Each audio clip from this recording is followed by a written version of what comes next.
Dr. Jake Martinez stood in the observation deck of Kepler-7 space station, watching the morning shift begin. The massive station buzzed with activity as aliens from dozens of different worlds went about their daily business. Jake had been working here for 3 years as a xenobiologist, studying different alien life forms. It was usually a quiet job, but today would be different. A loud alarm suddenly filled the air. Jake looked out the window and saw something that made his heart race. A huge draconian warship was approaching the station. These ships were known throughout the galaxy as some of the most dangerous vessels ever built. The Draconians were a proud warrior race, and they rarely visited neutral stations like Kepler-7. The ship docked with a heavy thud that shook the entire station. Jake hurried to the main docking bay, along with hundreds of other curious beings. What he saw there would stay with him forever. Queen Zarathul of the Draconian Empire walked through the airlock. She was tall and imposing, with dark scales covering her arms and neck. Her eyes glowed with a fierce red light, and she wore the golden armor of Draconian royalty. But something was wrong. The queen looked desperate and afraid. Behind her came 6 Draconian guards, carrying something on a floating stretcher. Jake gasped when he saw what it was. A massive crystalline dragon lay motionless on the platform. The creature was at least 30 feet long, with wings that sparkled like diamonds. But the dragon's beautiful crystal skin was turning black in several places, and Jake could see that it was breathing very slowly. "This is Vextar, the Void Render," whispered Dr. Lisa Park, Jake's colleague who had joined him in the crowd. "I've read about this dragon. It's supposed to be one of the most powerful creatures in the galaxy." The Queen's voice boomed across the docking bay. "I am Queen Zarathul. My companion is dying from quantum poison. I need the best doctors from every species to save him." The crowd murmured nervously. Everyone knew about Vextar. The dragon had destroyed entire enemy fleets during the last Galactic War. Many beings in the crowd had lost friends or family to the Void Render's attacks. Now the same creature lay helpless before them. Ambassador Kethmer of the Altarians stepped forward first. The Altarians were known as the best doctors in the galaxy. They could heal almost any disease or injury with their advanced biological sciences. "Your Majesty," Kethmer said in his calm voice, "we cannot help you. This creature is too dangerous. Even wounded, it could kill everyone on this station if it wakes up angry." The Queen's eyes flashed with anger, but she controlled herself. "He is dying. He cannot hurt anyone in this condition." "We are sorry, but our answer is no," Kethmer replied. Walking away with his medical team. Next came the Syntoids, a race of advanced robots with incredible nanotechnology. Their leader, Unit 7439, approached the Queen with mechanical precision. "Queen Zarathul, our programming prevents us from healing weapons of mass destruction. This dragon has killed too many innocent beings. We cannot save it." The Queen's hands shook with rage. "Vextar is not just a weapon. He is my friend, my companion since childhood. Please, I am begging you." But Unit 7439 had already turned away, its metal feet clicking on the floor as it left. By one, every major species refused to help. The peaceful Cetacean Collective feared diplomatic problems with other races. The Zephyrian healers claimed they only worked on plant-based life forms. The Quantum Lords said the poison was too advanced for them to understand. Jake watched as the proud Queen became more desperate with each rejection. He had never seen a Draconian show weakness before, but Queen Zarathul was clearly terrified of losing her dragon companion. "Why won't anyone help her?" Jake asked Lisa quietly. "Are you crazy?" Lisa whispered back. "That's the Void Render. It destroyed 3 planets during the war. Everyone here has good reasons to hate that thing." But Jake looked at the dragon more carefully. Up close, He could see that Vextar was beautiful, not just deadly. The creature's crystal skin caught the light in amazing ways, and even unconscious, there was something noble about the dragon's face. Jake also noticed something else, the queen's hand resting gently on the dragon's head, stroking it like someone would pet a beloved dog. "Look at how she touches him," Jake said to Lisa. "This isn't just about losing a weapon. She really loves this dragon." The quantum poison was spreading faster now. Jake could see the black spots growing larger on Vextar's crystal skin. The dragon's breathing was getting weaker too. Queen Zarathul tried one more time, addressing the entire crowd. "Please, someone must help me. I will pay any price, give any treasure from my empire. Vextar saved my life when assassins killed my parents. He is all I have left of my family." Her voice cracked with emotion. For a moment, the terrifying draconian queen looked like a scared young woman who was about to lose her best friend. But the crowd remained silent. No one wanted to risk their lives or their careers to save the galaxy's most feared dragon. Jake felt something stir in his chest. It was the same feeling he had gotten as a child when he found injured animals in the woods behind his house. His parents had always told him to help creatures in need, no matter how scary they looked. "I have to do something," Jake whispered to himself. Lisa grabbed his arm. "Jake, don't even think about it. You're just a human.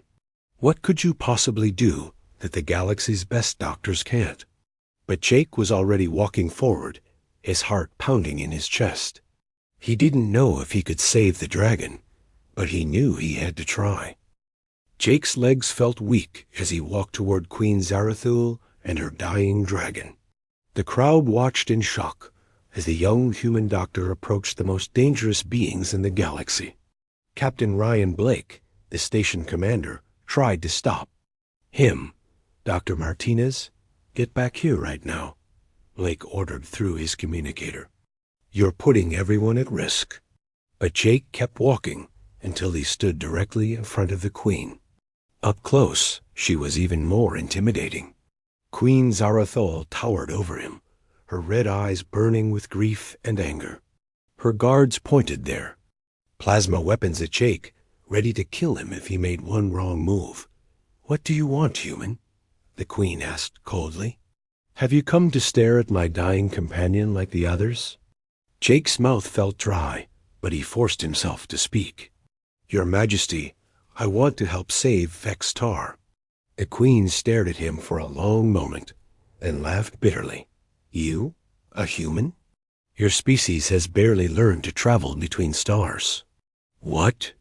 Could you possibly know about quantum poison?" "Maybe not much," Jake admitted, "but I know about survival. Humans are good at adapting and finding new ways to solve problems." Queen Zarathul's laughter died away. "The greatest medical minds in the galaxy have refused to help. The Altarians have studied biology for 1,000 years.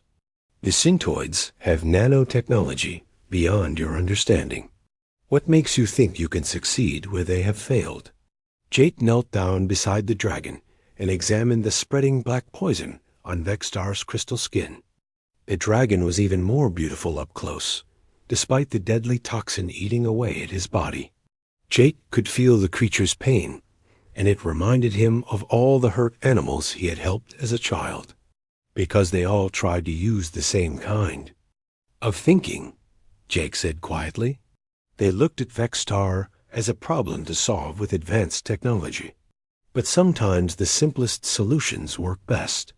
The queen's expression softened slightly. "Explain." Jake stood up and faced her directly. "I've been studying quantum biology in my spare time. On Earth, we have tiny creatures called tardigrades that can survive almost anything: radiation, extreme cold, even the vacuum of space. They don't use fancy technology. They just adapt. And you think this knowledge can save Vextar?" The queen asked. "I think it's worth trying," Jake replied.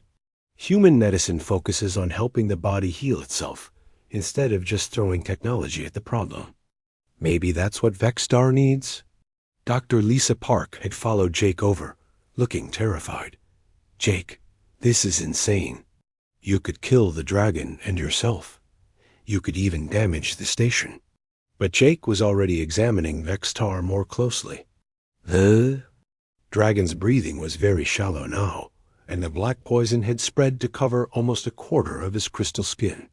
Time was running out. Your Majesty, Jake said, I need to set up a laboratory, somewhere quiet where I can work without interruption. Queen.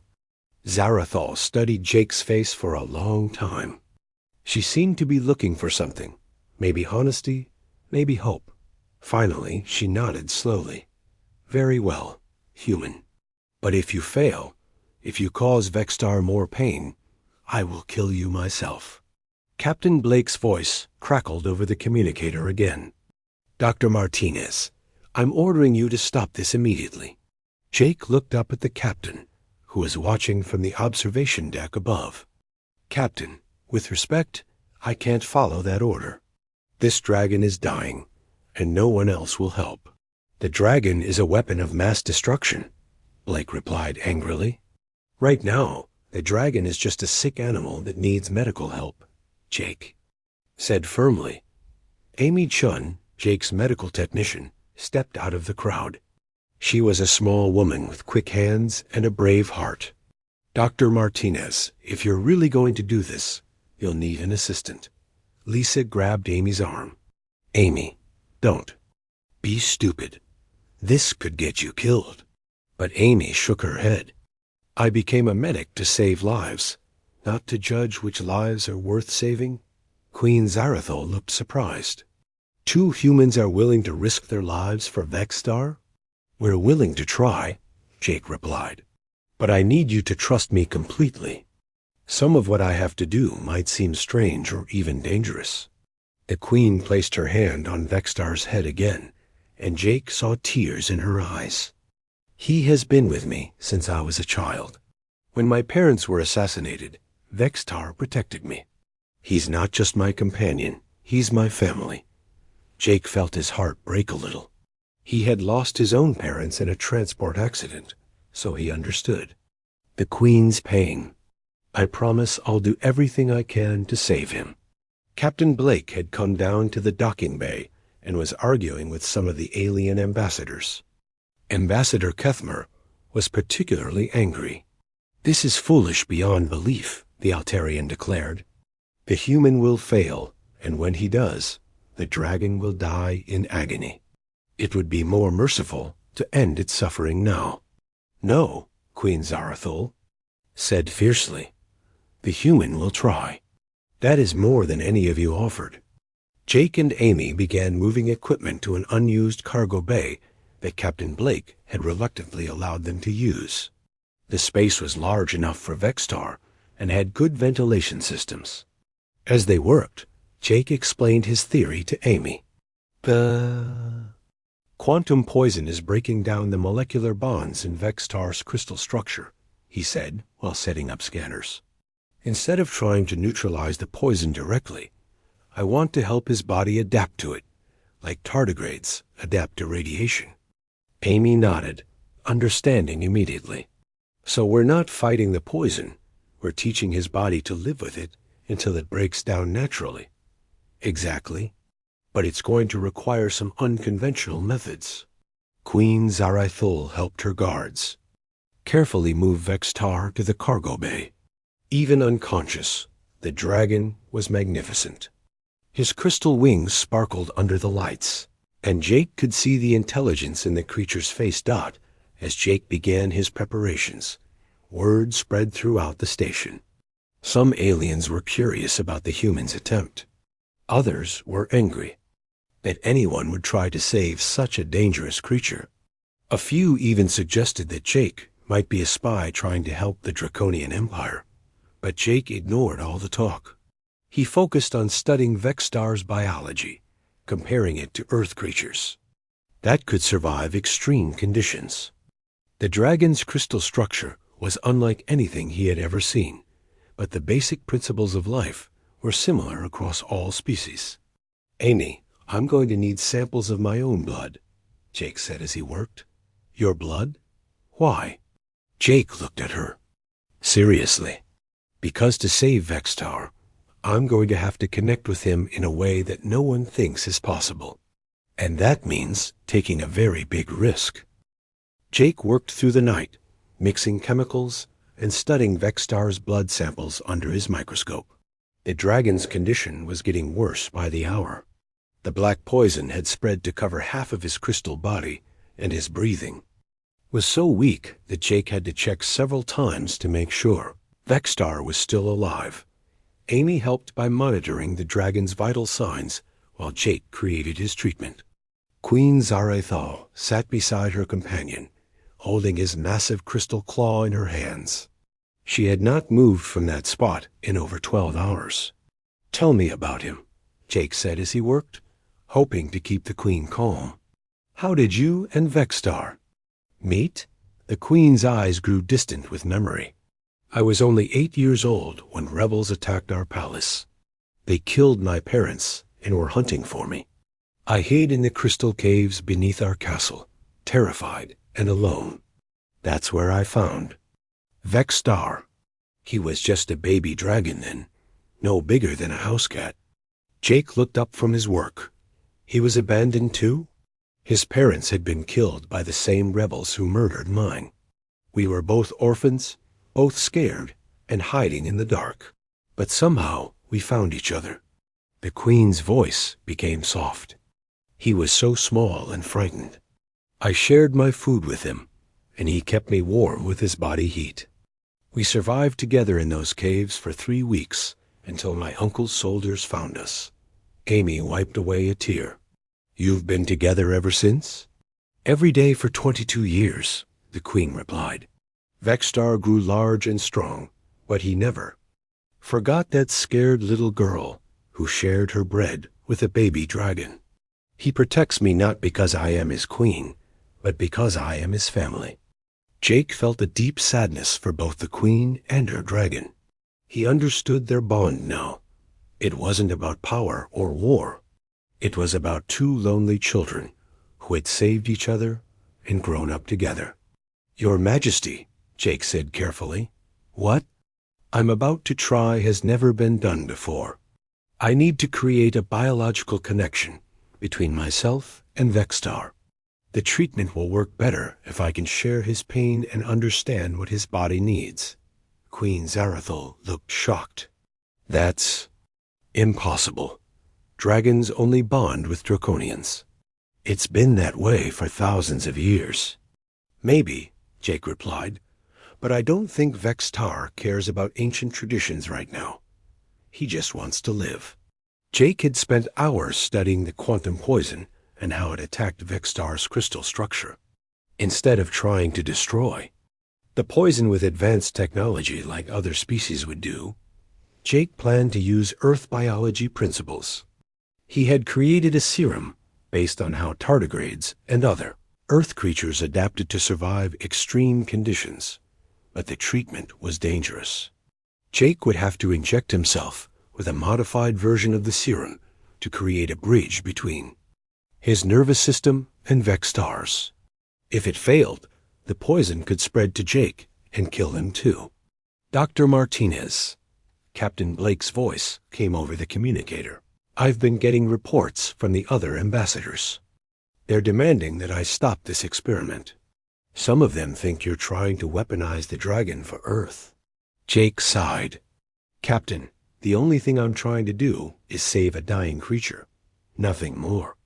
I believe you, but I can't hold them off much longer. How close are you to being ready? Jake looked at his equipment and the serum he had prepared.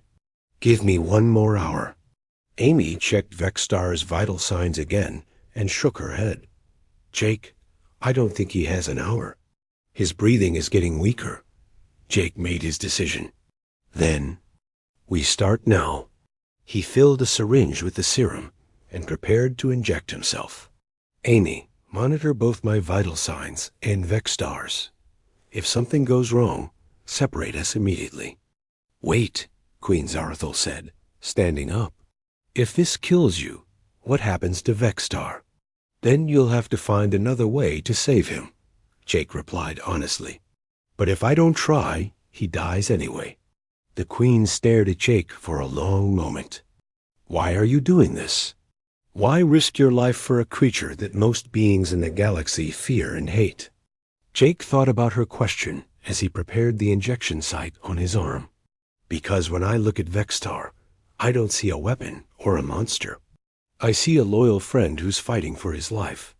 That's worth risking everything for." Jake injected the serum into his bloodstream and immediately felt strange. His vision became sharper, and he could hear Vextar's heartbeat as if it were his own. Slowly, carefully, he approached the dragon and placed his hands on the creature's crystal skin.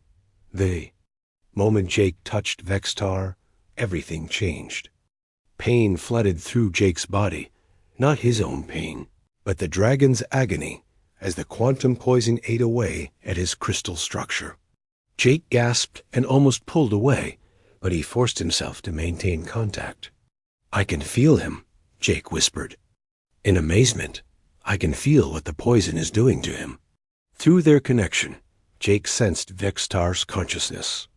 The dragon was trapped in a nightmare of pain and confusion, unable to understand what was happening to his body. But when he felt Jake's presence, Vextar's fear lessened.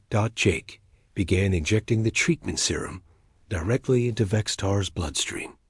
But instead of just relying on the medicine, he used their mental connection to guide the dragon's body in fighting the poison.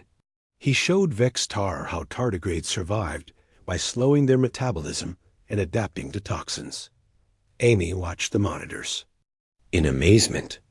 "Jake, it's working. Vextar's vital signs are stabilizing." But the process was taking a toll on Jake. His face was pale, and sweat poured down his forehead as he shared the dragon's pain. Queen Zarathol watched nervously, ready to order Jake to stop if it looked like he might die. Through their connection, Jake experienced some of Vextar's memories. He saw the dragon as a baby, scared and hungry in the crystal caves. He felt Vextar's love for the young queen, who had shared her food with him. He experienced the dragon's fierce protectiveness and his deep loyalty to the woman who had become his family. But Vextar was also experiencing Jake's memories. The dragon saw Jake as a child, caring for injured animals in the woods. He felt Jake's sadness when his parents died, and his determination to help others despite his own pain. Vextar sensed that Jake was risking his life not for political reasons or personal gain, but simply because it was the right thing to do. The black poison began to fade from Vextar's crystal skin. The dragon's breathing became stronger and more regular. After 2 hours of intense treatment, Jake finally collapsed from exhaustion, but he was smiling. "It worked," he whispered before losing consciousness. Amy quickly checked both Jake and Vextar. "They're both stable.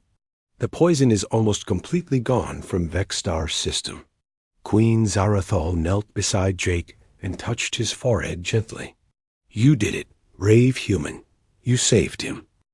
Jake woke up 6 hours later to find Queen Zarathol sitting beside his bed. He was in the station's medical bay, and his head felt like it was full of cotton. But he was alive, and more importantly, he could still sense Vextar's presence in his mind. "How do you feel?" the Queen asked softly. "Like I've been hit by a transport ship," Jake replied with a weak smile. "But I'm okay. How is Vextar?" "See for yourself," Queen Zarathol said, gesturing toward the large window. Jake looked out and gasped. Vextar was in the cargo bay, fully awake and moving around. The dragon's crystal skin sparkled with perfect clarity. All traces of the black poison were gone. But what amazed Jake most was that he could feel the dragon's emotions. Vextar was happy, grateful, and somehow fond of Jake. "The bond didn't break when you lost consciousness," the Queen explained. "You and Vextar are still connected. No one in the galaxy has ever seen anything like it." Amy rushed into the medical bay, followed by Captain Blake and Dr. Lisa Park. "Jake, you're awake. How do you feel?" "Different," Jake said honestly. "I can sense Vexstar's thoughts and feelings. It's like having a friend in my head." Captain Blake looked worried. "Is it dangerous? Are you still yourself?" "I'm still me," Jake assured him. "But I'm also connected to Vexstar. I can feel his loyalty to Queen Zarathul, his gratitude for being saved, and his curiosity about me." Through their mental link, Jake could sense that Vexstar wanted to meet him properly. The dragon was eager to thank the human who had risked his life to save him. "Can I see him?" Jake asked. Queen Zarathul helped Jake to his feet. "He's been asking for you." "Well, not asking in words, but I can tell he wants to see you." They walked to the cargo bay where Vexstar was waiting. The dragon was even more magnificent when he was healthy and alert. His crystal wings caught the light and threw rainbow patterns on the walls. His eyes were intelligent and kind, not the fierce red that Jake had expected. When Vexstar saw Jake, the dragon lowered his massive head in a gesture of respect and gratitude. Jake could feel the creature's emotions flooding through their bond: relief, joy, affection, and something that felt like brotherhood. "Hello, Vexstar," Jake said softly, reaching out to touch the dragon's crystal snout. Through their connection, Vexstar shared his thoughts without words. Jake felt the dragon's amazement that a human had been willing to risk everything to save him. Vexstar had never imagined that any being except Queen Zarathul could care about his life. Jake shared his own feelings in return. He let Vexstar know that he saw him not as a weapon or a monster, but as a noble creature who deserved to live. The dragon's crystal skin began to glow softly with warmth and happiness. "This is incredible," Dr. Lisa Park whispered, watching the interaction.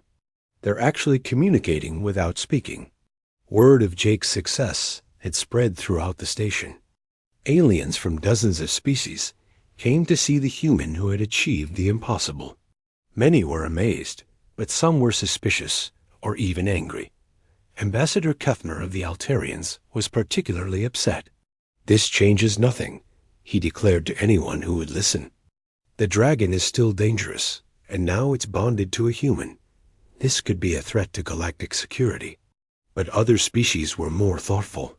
The Cetacean Collective sent a delegation to study the bond between Jake and Vexstar.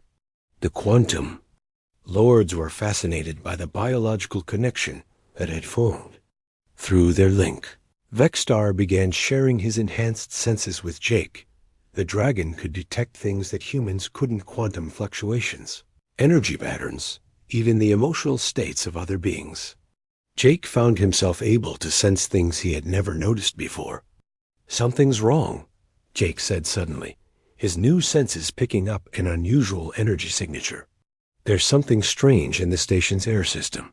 Vexstar's head snapped up, his crystal body glowing with alarm. Through their bond, Jake felt the dragon's recognition of a familiar energy pattern. "It's the same quantum signature as the poison that nearly killed me," Jake said, his voice tight with worry. "But it's everywhere in the station's life support system." Queen Zarathul's eyes widened with understanding. The poison in Vexstar wasn't an accident. It was a test. Someone wanted to see how effective their weapon would be. Captain Blake's face went pale. "Are you saying the station is under attack?" Jake nodded grimly. "The same poison that nearly killed Vexstar has been planted throughout Kepler-7. It's designed to activate all at once and kill everyone on board." The dragon's enhanced senses, now shared with Jake, could detect the quantum poison hidden in the air recycling systems, the water supplies, and even the food replicators. The entire station was a trap waiting to be sprung. "How long do we have?" Captain Blake asked. Jake consulted his connection with Vexstar, using the dragon's ability to analyze quantum patterns. "Based on the rate of quantum decay, the poison will activate in less than 8 hours. When it does, everyone on this station will die." Amy grabbed Jake's hand. Can you make enough antidote for everyone? Not with human knowledge alone, Jake admitted. But with Vexstar's help and the Queen's scientific resources, we might have a chance. Queen Zarathul was already contacting her ship. I'm bringing my best scientists and all our medical equipment. We'll work together to save everyone. As the crisis unfolded, something remarkable happened.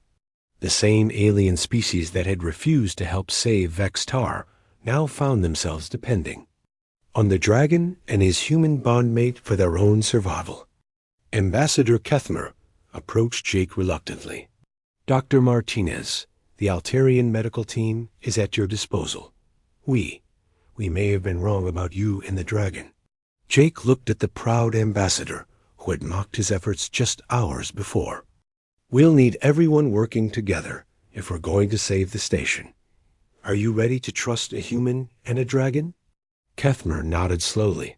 If you can save us all, then yes. I'm ready to trust. Jake felt Vexstar's amusement through their bond. The dragon found it funny that the beings who had called him a monster were now begging for his help. But Vexstar also felt something else, a desire to prove that he could be a protector, not just a destroyer.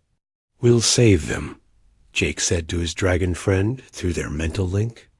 All of them. Vexstar's crystal body glowed with determination. Together, they would show the galaxy that the most unlikely friendships could overcome the greatest dangers. The next 7 hours became the most intense of Jake's life. Working alongside Queen Zarathul's scientists, Amy, and medical teams from every species on the station, he raced to create enough antidote to save 20,000 beings.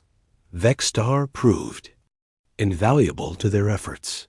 Through their mental bond, the dragon shared his enhanced ability to detect quantum signatures. This allowed Jake to locate every source of poison throughout the massive station. There were hundreds of contamination points, far more than any normal scan could have found. The poison is even in the children's nursery, Amy reported grimly as she checked Jake's readings. Whoever did this wanted to kill everyone, including the youngest beings on the station. Jake felt Vexstar anger through their connection. The dragon was furious that someone would target innocent children. His protective instincts, once focused only on Queen Zarathul, now extended to all the beings on Kepler-7. Dr. Lisa Park worked alongside Altarian scientists to synthesize large quantities of the antidote. Jake, we're making progress, but we need more time. Can you slow down the poison's activation somehow? Through Vexstar's enhanced senses, Jake studied the quantum patterns of the poison more carefully. I think so. The poison is designed to activate when it reaches a specific quantum frequency. If we can disrupt that frequency. Queen Zarathul understood immediately. Vexstar can generate quantum interference. He can slow the activation process, but it will drain his energy reserves. Jake looked at his dragon friend, feeling the creature's determination through their bond. Are you willing to try? Vexstar's crystal body glowed with resolve. Without hesitation, the dragon began generating quantum waves that interfered with the poison's activation sequence. The effort was enormous, and Jake could feel Vexstar's strength being drained with each passing minute. Captain Blake coordinated the station-wide distribution of the antidote as it was produced. We're getting reports from all sections. The antidote is working, but we're running out of time. With 2 hours left before the poison would overcome Vexstar interference, Jake made a disturbing discovery. Using the dragon's enhanced senses, he detected quantum signatures that didn't belong to the poison. There are listening devices hidden throughout the station, Jake announced to the team. Quantum-based surveillance equipment. Someone has been watching everything that happens here. Amy looked up from her work. For how long? Jake consulted with Vexstar, analyzing the quantum decay patterns on the devices. At least 6 months. Maybe longer. Someone has been planning this attack for a very long time. Queen Zarathul's expression darkened. This wasn't random terrorism. This was a coordinated assassination attempt against me and Vextar, with everyone else as collateral. Damage. Through the surveillance data that Vextar could now detect, Jake began to piece together the conspiracy. A coalition of species had worked together to eliminate the Draconian Empire's most powerful weapon, Vextar himself. They had planned to poison the dragon and then trigger a station-wide disaster to cover their tracks. They didn't count on someone actually saving Vextar, Jake realized. The whole plan depended on him dying from the quantum poison. Captain Blake was furious when he learned the truth. You're telling me that some of the species represented on this station conspired to commit mass murder? Not all of them, Queen, Zarathul said carefully. But yes, someone among the galactic community wanted both Vextar and me dead. As they worked to save the station, Jake noticed something remarkable happening. Species that had been suspicious of each other for generations were working side by side. Altarians shared their biological expertise with Syntoids. Cetaceans provided rare quantum crystals to Zephyrian engineers. The threat of death had brought everyone together. Look around, Jake said to Vextar through their mental link. They're all working together to save each other. Maybe some good can come from this terrible situation. With 1 hour remaining, they had produced enough antidote for most of the station, but Vextar was weakening rapidly. The dragon's quantum interference was becoming less effective as his energy reserves ran low. He can't keep this up much longer, Jake warned the team. We need to distribute the remaining antidote now. Amy and the medical teams rushed to the final sections of the station. Jake stayed with Vextar, sharing his own strength through there. Bond to help the dragon maintain the quantum interference. You don't have to do this, Queen Zarathul said to Jake. You've already risked your life once to save him. We're connected now, Jake replied, his hand resting on Vextar's crystal.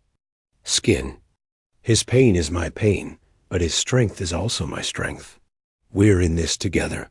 With 30 minutes left, the last of the antidote was distributed.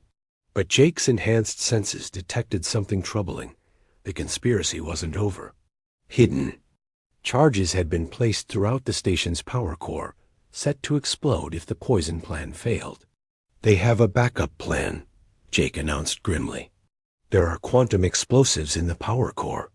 If they can't poison everyone, they're going to blow up the entire station. Captain Blake's face went white. How much time do we have? Through Vextar senses, Jake could feel the explosives counting down. 20 minutes. The bombs are quantum-based, so normal diffusal techniques won't work. Queen Zarathul looked at her exhausted dragon companion. Vextar is too weak to generate another quantum interference field. The effort to slow the poison has drained him completely. Jake felt desperation rising in his chest, but then he had an idea. What if we don't try to stop the explosives? What if we redirect their energy instead? Amy looked confused. Redirect them how? Vextar's crystal structure can absorb and redirect quantum energy, Jake explained, his mind racing. If he positions himself near the power core when the explosives detonate, he might be able to absorb the blast and channel it harmlessly into space. Queen Zarathul shook her head immediately. Absolutely not. That much quantum energy would kill him instantly. But through their mental bond, Jake felt Vextar as response. The dragon was willing to sacrifice himself to save the 20,000 beings on the station. It was the same protective instinct that had driven him to guard Queen Zarathul for 22 years. There might be another way, Jake said slowly. If I maintain our mental connection while Vextar absorbs the quantum energy, I might be able to help him survive it. My human biology could provide the adaptation he needs. Jake, no. Amy protested. You'll both die. Maybe, Jake admitted. But if we don't try, everyone dies for certain. The decision was made quickly. With 15 minutes remaining, Vextar flew to the station's power core, while Jake ran to the nearest connection point. Through their bond, Jake could feel the dragon's fear, but also his determination to protect everyone on the station. "I'm proud to be your friend," Jake told Vextar through their mental link. "And I am honored to know a human with such courage," Vextar replied in thoughts and emotions. The explosives detonated with tremendous force, sending waves of deadly quantum energy throughout the power core. Vextar spread his crystal wings wide and absorbed as much of the blast as possible, his body glowing like a star as he channeled the energy. Jake felt every bit of Vextar's pain as the quantum energy threatened to tear the dragon apart. But he also shared his own human adaptability, his stubborn refusal to give up, and his determination to survive. Together, they rode out the explosion that should have killed them both. When the light faded, Vextar was still alive, though badly weakened. He had successfully redirected the quantum explosion into space, saving the station and everyone on board. Jake collapsed from exhaustion, but he was smiling. They had done it. They had saved everyone. In the days that followed, the conspiracy was exposed. 3 species had worked together to eliminate Queen Zarathil and Vextar, fearing that the Draconian Empire was becoming too powerful. But their plan had backfired completely.